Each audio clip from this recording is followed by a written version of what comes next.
Hello student, my self Shailesh Kumar Maurya.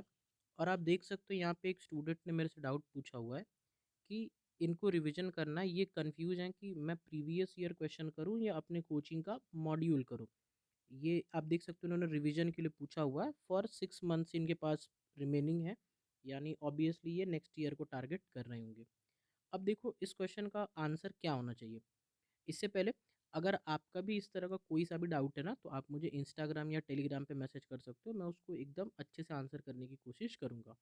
देखो, इसका answer ये है कि कभी भी हमें ना सीधा प्रीवियस ईयर क्वेश्चंस के ऊपर जंप नहीं करना चाहिए। प्रीवियस ईयर क्वेश्चंस तब हमें सॉल्व करने चाहिए जब हम उस चैप्टर में अच्छे से एक हमारा कॉन्फिडेंस आ जाए। अगर आपने उस पर्टिकुलर चैप्टर में मिनिमम 200 क्वेश्चंस के लगभग आपने सॉल्व किए हैं, तब आप रेडी हो, एक कह सकते हैं एक लेवल पे हो कि आप प्रीवियस ईयर क्वेश्चंस को कर सकते हो। डायरेक्ट प्रीवियस ईयर क्वेश्चंस करेंगे तो वो आपके लिए कंप्लीट वेस्ट हो जाएगा।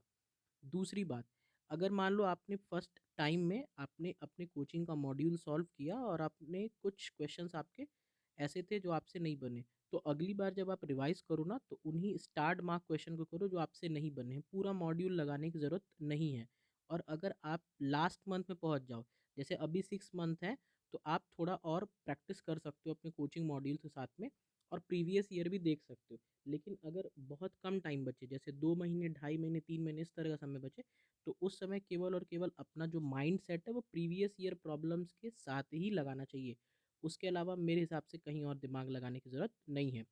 और एक बात, आप जब भी पढ़ाई कर रहे होगे तो प्रीवियस ईयर्स क्वेश्चंस का यूज़ कर सकते हो टॉपिक की रेलेवेंसी फाइंड करने के लिए। जैसे मान लो आपने एटॉमिक स्ट्रक्चर आप पढ़ रहे हो, आप देख रहे हो, फॉर एग्जांपल मैं दे रहा हूँ, आप देख रहे हो कभी भी स्पेक्ट्रम से पिछले 5 साल में क्वेश्चन नहीं आया हुआ है। तो आप अगर आपके कोचिंग मॉड्यूल में वो पर्टिकुलर टॉपिक पे क्वेश्चन है, तो उसको आप थोड़ा सा अवॉइड कर सकते हो। तो प्रीवियस ईयर्स की मदद से पढ़ते टाइम रेलेवेंसी देख सकते हो आप, लेकिन सिर्फ प्रीवियस ईयर करके आप बच नहीं सकते हो।